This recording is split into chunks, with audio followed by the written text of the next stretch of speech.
All right, so she's having sex. Why do people... never mind. And he found out about it. Yeah. And he snapped. Yeah. Maybe predictable. I mean, you knew he would snap, but you don't know if he's he would snap if he found out. So why do you do it? Why do you do it? Yeah. Old saying in law enforcement, you can't protect people from themselves. Yeah. You can't do that. Yeah. So he snapped. He finds out his wife's screwing around, and he kills her. He kills her. Horrible. Now, it also brings into a thing called victim precipitation theory, and there's two parts to that. You get the victim facilitation, which I'll explain, and then you have victim provocation. Let me give you an example of victim facilitation. And by the way, neither of this is considered, well, I don't know, are we blaming the victim without you're about to No, say? we're not. I'm just going to explain the theory of victimization. The first one, I'm going to use you two. Okay. Dave and Nathan are on their way home from a comedy show in which you both bombed. Right? That doesn't sound None like of your us. jokes worked. That doesn't sound like That's us. comedy. That's comedy lingo for you both sucked. Okay. So you pull over to the local liquor store. Yep. Right? You and Nathan go in. Yep. You get a bottle of passion fruit liquor. Okay. And Nathan gets a quart of whiskey because he likes whiskey. I'm old style. How about if I get Tango? Remember Tango? Remember Tango? It's like vodka and orange juice, right? Yeah, with the worst orange juice in the world coupled with the worst vodka. But let's back up a minute. You leave your car running. Yes. You leave the doors unlocked. All right. And unbeknownst to you, there's a couple of criminals lurking in the shadows. They go in, steal your car. So you're telling me that the whole thing with Nathan and I going in to get the alcohol and what we were choosing, that irrelevant. It was irrelevant. Well, it's good for the story. Yeah. The story, the premise is this. If your car was locked, then those two criminal wannabes wouldn't have been able to steal your car. So, and I'll be honest with you, I never have been on a car break where the car wasn't open. Every car is open. You want to know why it's open?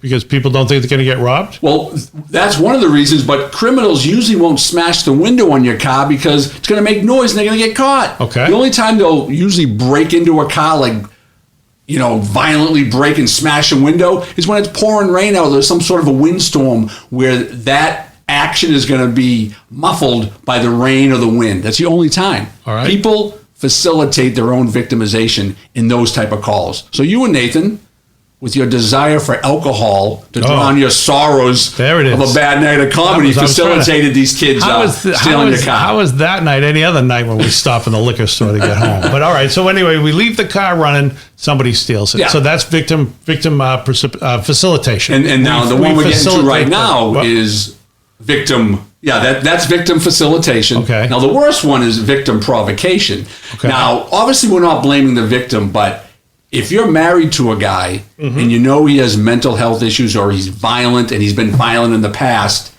and you're out screwing around on him and there's a chance that you could get caught, do you know or do you not know that he's going to react violently towards you? Did you provoke that situation? Did you have a hand in your own death? Right. There's a lot of theories out there that'll say you did. Yeah. But then obviously victims' rights, people will say you can never blame the victim. But some victims have a responsibility in what happens to them by their actions. And this is the same thing that happens in domestic cases where you've got the boyfriend, girlfriend, they've got a weird dynamic and the girlfriend tries to make the guy jealous, knowing that he'll get violent, and she somehow sees this as love, and he'll either beat the hell out of Nathan, who in this case is the poor guy who hooks up with a woman, or Nathan's a secret martial arts expert if you didn't know. Anyway, so he'll either beat up Nathan or he'll go beat up the girlfriend. Yeah. I mean, this is the thing. But they do it because of this weird dynamic in some relationships. Let's go back to 1980. Nancy Reagan had a phrase. Do you remember what that phrase was? Nancy Reagan had a phrase about drugs. Hold on. Just what? Just say no. Oh, that's funny. All this lady had to do. I was confusing her with Nike, and I was going to say, just do it. And I'm like, no. All this lady had to do is when she was feeling a little horny and her next door neighbor Todd came over for a piece. Yeah. Just say no and she'd probably be alive. It's so easy for you to say. So easy just to say no. Or yes, but later. When my husband's out of the house and locked up. I don't know. I get it. I get it. I just don't get it. And I've never gotten it. I've never understood it. Well, It's if you don't get this one, we got another one for you to wrap the show up. Yeah, this is a great one. You want to do the intro on that? Yeah, I'll do it. High profile case in Massachusetts a few years ago where it was a romantic triangle. A cop from one community found out that his wife, or suspected, suspected. It hasn't been proved, but he had a suspicion enough that he thought it was the case, that there was a romantic triangle between his wife and a cop in another department, meets the cop in a coffee shop, quote unquote, talked things out, and shot the cop. Yes, shot the cop. And then later committed suicide. It was a horrible tragedy. And the cop that he shot, probably, they're in a Starbucks, they meet, and I guess, he would have died. Yeah, but in the Starbucks, they got high-class people in there, and there was a couple of nurses in there, and they provided the appropriate medical care. In contrast, what if they were in a Dunkin' Donuts? How do you think that would go, Nathan? I don't know, probably the trash guys would be there, just like, fill a fucking bullet hole with trash! Wrap them in a trash bag! Throw them in the back! A couple of plasters in there with some spackle. Yeah, a little spackle. I think spackle's good. Duct tape. We need to caulk this hole. That's how we get into trouble in the first place. All right, that's just gross. Anyway, I think that wraps up the whole episode.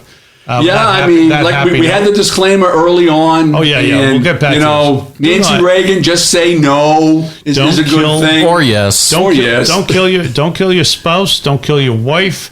If that cheating dog is betraying you and betraying your vows or whatever, just start looking around. Readjust your thinking. Think about the long term. Think about the people you're going to leave behind if you kill them and then kill yourself or whatever is going to happen. Think about the fact that the time's going to pass, and don't hurt them, don't kill them, don't break the law. Yeah, O.J. Simpson. Well, O.J. Simpson was a former. That was a former case. Yeah, he was found innocent. He was found innocent. Yeah, probably. He was probably innocent. I don't know. Yeah. I'm sure he was. He certainly has all the marks of an innocent man. Anyway, that's it. That's it for this episode of Inside the Line, Real Stories by Real Cops. I'm Dave Rattigan with Dale Lawrence across from me and our special guest, Nathan Arroyo. And share us if you like us, and if you don't like us, just keep your mouth shut. Yeah, leave us alone. Anyway, thanks, guys.